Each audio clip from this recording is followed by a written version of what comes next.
إن الحمد لله نحمده ونستعينه ونستغفره ونستهديه ونعوذ بالله من شرور أنفسنا ومن سيئات أعمالنا من يهده الله فلا مضل له ومن يضلل فلا هادي له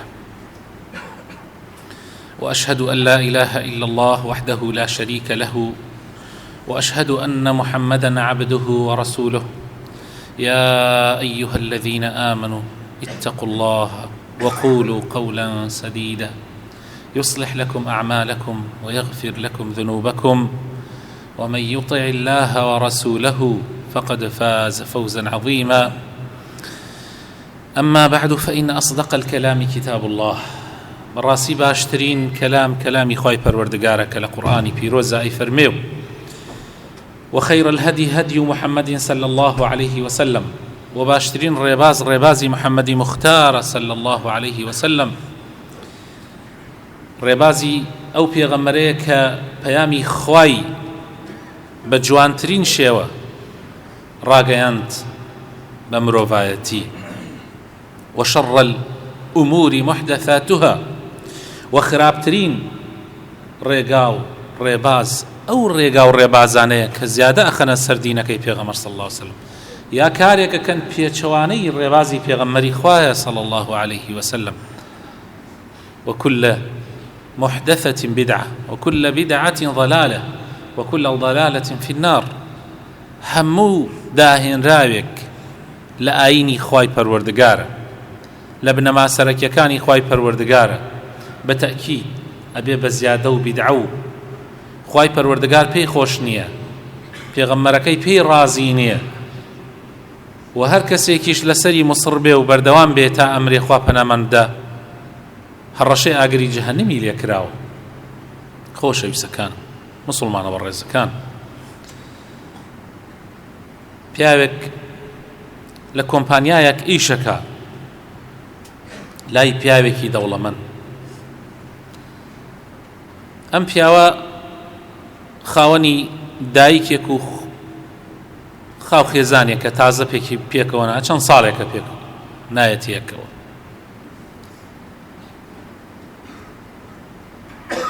دەست پاکە و داوێن پاکە و کابرای خاوەن کۆمپانیا لێی ڕازیە. ڕۆژێک جیاواز لە عادەتی خۆی غایبە بێ. کابرای خاوەن کۆمپانیا گومان وا ئەبا کە مەعاشەکەی ڕاتبەکەی کەمە، بۆیە ئەم دواکەوتنەی بەهۆی ئەوەیە کە نەوەعێک لە ناڕازیبوون بۆ مەعاشە، بۆیە لە کاتی مەعاشە هەندێک مەعاشی بۆ زیادەکە. پاش ماوەیەکی تر جارێکی تر گەنجەکە یەک دوو ڕۆژ غایبە بێ. کابرا ئەڵێ زۆر سەیرە، من ئەو کاتە مەعاشەکەم بۆ زیاد کرد، هیچ قسەی نەکرد، هیچ. دیارە تەماحی ئەوەی هەیە کە جارێکی تر بۆی زیادکەم، بۆیە تووڕە ئەبێ و بڕیارەدا ئەم جارە لە کاتی مەعاشە ئەو زیادەیی لێدا ئەشکێنێ.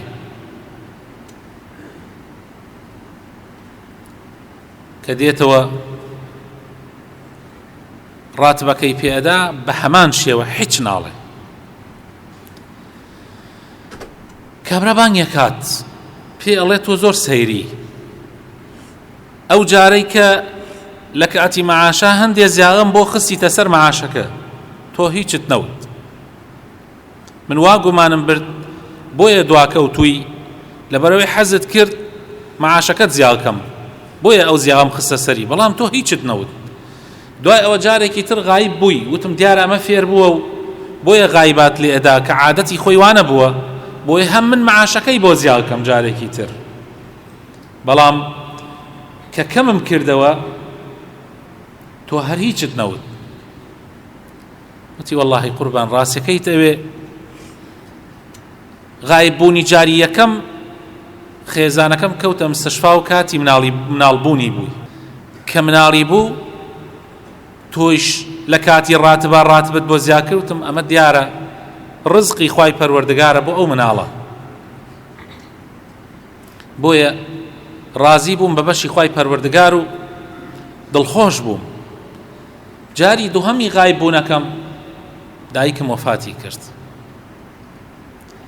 کاتێ تۆش مەعاشەکەت بڕی لێت کەم کردەوە وتم دیارە بەشەکەی دایکم خوای پەروەردگار دای بڕی لە مەعاشەکەم. خۆشەویستەکانم، بەڕاستی عیبرەت و پند وەرەگیرێ لەم چیرۆکە لەم بەسەرهاتە. ئینسانی موسڵمانی ڕاستەقینە ڕازیە بە بەشی خوای پەروەردگار، قانعە بەو بەشەی کە خوای پەروەردگار پێ ئەدە. بەڵام ئینسانی ئیمان لاواز یا بێ ئیمان قەت تێر ناخوا، هەرچی بۆ بێنە هەر تێر ناخوا.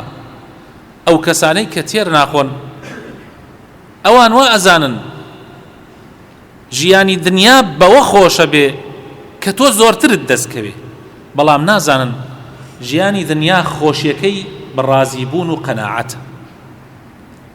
خوای پەروەردگار لە قورئانی پیرۆزە لە سوورەتی فەجر ئەفەرمێ فأما الإنسان إذا ما ابتلاه ربه فأكرمه ونعمه فيقول ربي أكرمن. كسانێکی تر هەن إذا ما ابتلاه فقدر عليه رزقه فيقول ربي أهانن. ئەوەی کە باوەڕەکەی بەهێزە کاتی خوای پەروەردگار زیاتر بەشی ئەدا، زیاتری پێ ئەبەخشێ، ئەم ئەڵێ خوای گەورە ڕێزی لێگرتم، پاداشتی دامەوە، ڕازیە بە بەشی خوای پەروەردگار. لە کاتی ناڕەحەتیە لە کاتی بڕانیشە هەر ڕازیە. قەناعەتی وایە کە خوای تەعالا خاوەنی هەموو شتەکانە، ڕازیە بە بەشی خوا بە زۆر بەکەم، ڕازیە بە قەدەری خوا، قانعە بەو مەعیشەتەی کە خوای پەروەردگار پێی بەخشیوە. بەڵام بە پێچەوانەوە کەسانێکی تر هەن خوا پەناماندا ئەگەر خوا پێی بدا لە خۆی دەرەچێ.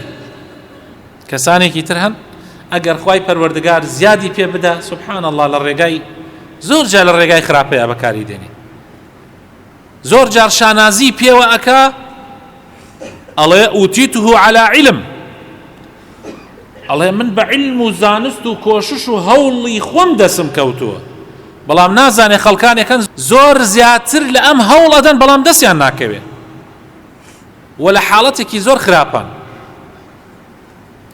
و تەمەنیشیان بەقەدەر دوو ئەم هەیە لە کۆشش و لە هەوڵدانیشا، بەڵام هەر بەشیان کەمە لە ژیانە.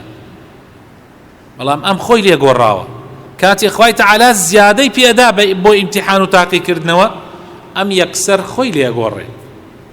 کاتی خوای تەعالا لێ ئەسێنێتەوە یان بەشی کەمە کاتەوە فقدر عليه رزقه فيقول ربي أهانن، ئەڵێ خوا ئیهانەی کردم. یەکسەر دەسەکا بە ناشکری، خوا پەناماندا. القناعة كنز لا يفنى، رازیبوون بە بەشی خۆت، قانعبوون بە بەشی خۆت بەڕاستی گەنجینەیەکە، کەنزیەکە، سەرمایەیەکە هەرگیز لە بن نایە. زانایانمان پێناسەی قەناعەت ئەکەن ئەفەرمن القناعة هي الرضا بالموجود وترك الحزن على المفقود. فەرموویانە قەناعەت چییە؟ هەمووتان ئیسا حەزەکەن بزانن قەناعەت چییە، تا ئەو سیفەتە جوانە، ئەو سیفەتەی کە سیفەتی پێغەمبەران و ڕاستگۆیان و شەهیدان و پیاوچاکانە لە خۆتانە جێبەجێ بکەن، هەمووتان حەزەکەن دەیگوێ بگرن ئەمە قەناعەتە.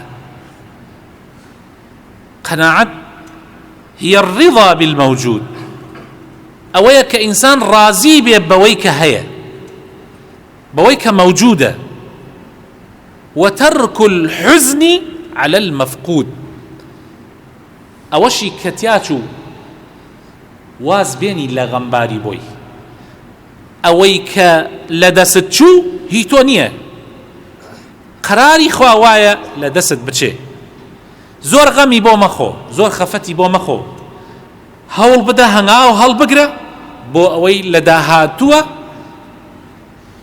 بەوە بگەی کە حەزی لێەکەی ئەوەیە قەناعەت خۆشەویستەکانم طبعا ئەم قەناعەتەشە بەرهەمی هەیە زانایانمان فەرموویانە للقناعة ثمرات عظيمة في حياة الإنسان منها عزة في النفس لا تشترى وسعادة لا تنقطع ومال لا ينفد وحياة هادئة آمنة فرمويانا لبرهمكاني قناعة ئەوەیە کەوا عزەتێک لە نەفسی عزەتێک سەربەرزیەک بە ئینسان ئەبەخشێ بە پارە ناکڕڕێ سەربەرزیەک بە ئینسان ئەبەخشێ بە پارە دەست ناکەوێ خۆشەویستەکانم بەختەوەریەک بە ئینسان ئەدا هەرگیز لە بن نایە ماڵێکت پێ ئەدا سامانێکت پێ ئەدا کە کۆتاییەکەی نییە چونکە ئەمە گەنجینەیەکە کۆتایی نییە و ژیانێکی پڕ لە ئەمن و ئاساییشت پێکەرەمەکە زۆر گرنگە ئینسان قەناعەتی هەبێ بەو بەشەی کە خوای پەروەردگار پێی داوە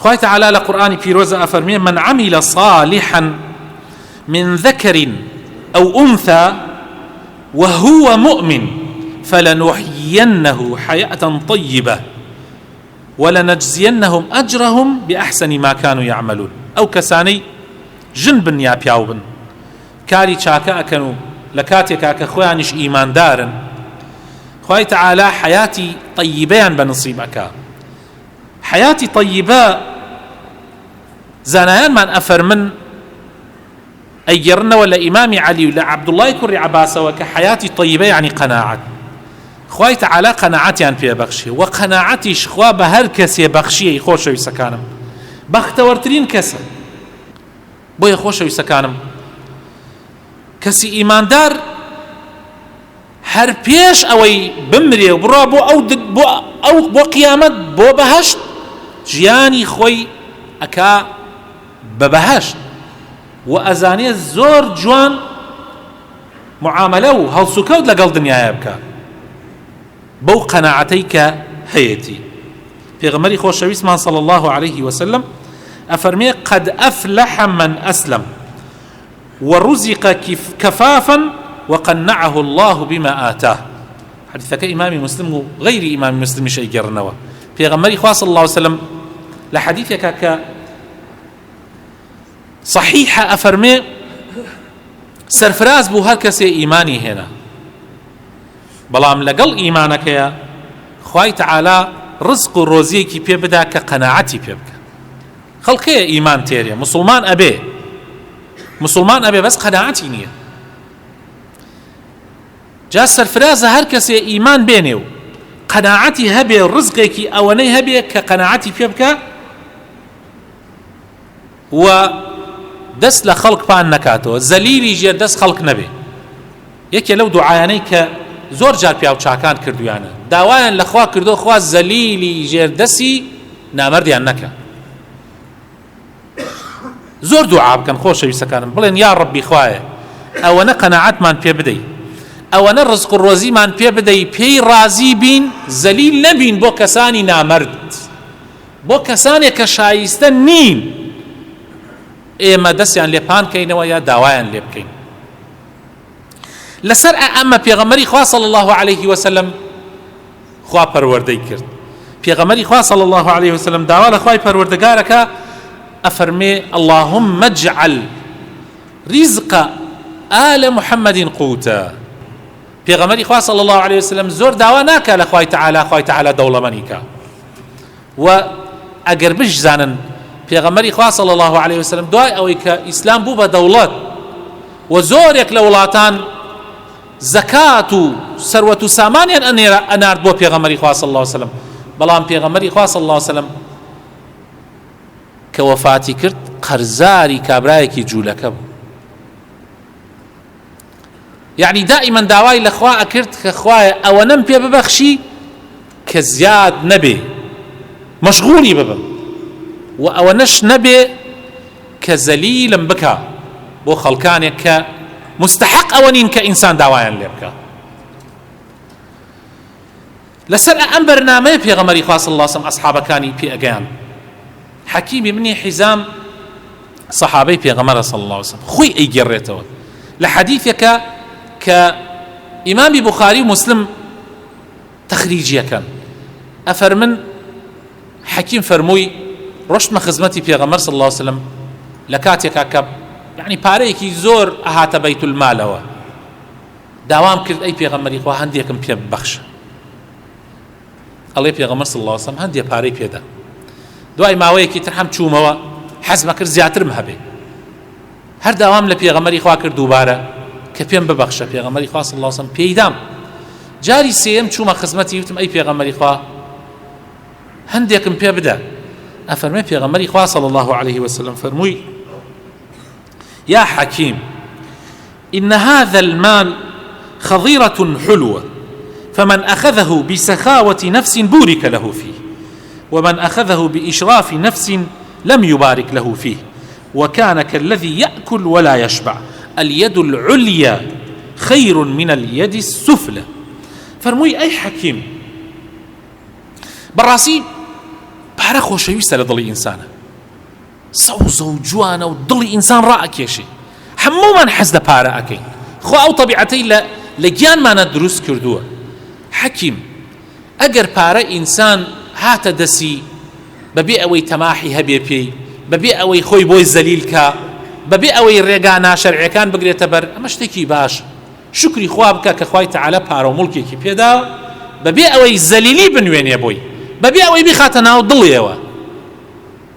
بەڵام ئەگەر پارە بە شێوەیەک بەدەست هێنا کە زەلیلتی کرد کە چووە ناو دڵتەوە، بەڕاستی بە زۆر خراپە.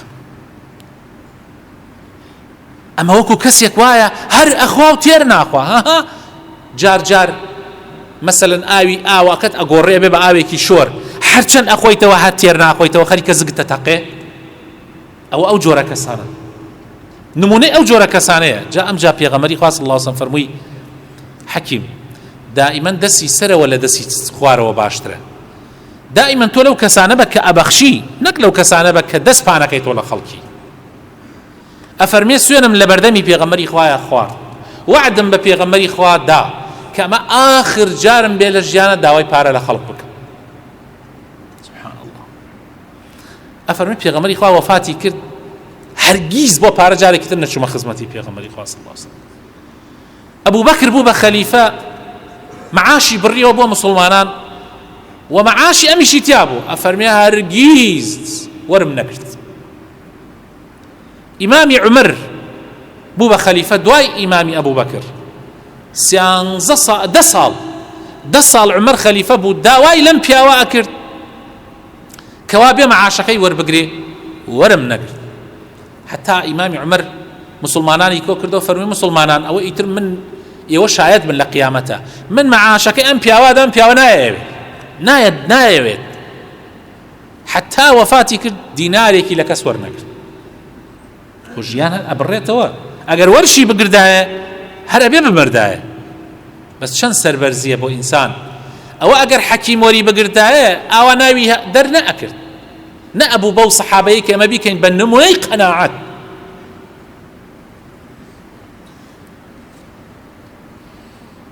لەسەر ئەمە ئەصحابەش مناڵەکانی خۆیانیان پەروەردە ئەکرد. تەماشاکەن سەعدی بنی ئەبی وەقاص صحابەی پێغەمبەر صلی الله عليه وسلم ئەفەرمێ بە کوڕەکەی، ئەفەرمێ یا بنەی إنك لن تلقى أحدا هو أنصح لك مني. كرم ليك نابيني لم دنيا لمن زياتر دل صوص ببوتو، يعني كسني لباوك دل صوص تربي، كزيك نابيني تو الرجل للرجال لمن دل صوص تربي بوتو. إياك والطمع، نصيحتكم آمان ورياي تماحمة، فإنه فقر حاضر. براسي تماح بردوام فقيرية كحالة برشاوتا قد تير ناقوي قد وعليك باليأس. علماء فرمن يأس يعني قناعة، دس بقرة بقناعته فإنه الغنى. أجر يك دينار لجرفان تنبي قناعته هبي تو ملكي أم دنياي، تو بادشاي أم دنياي. أواني كوا استا سروة ساماني أم خلقا هالا جير دسيانا بكوش ببر خويانا بدسي راسو چپا بياني بهر كسيك ايدن نياني نايدن. أوانا دولة من نين، دولة من توي كالرازيد ببشاكي خود. أوانا رازي نابن.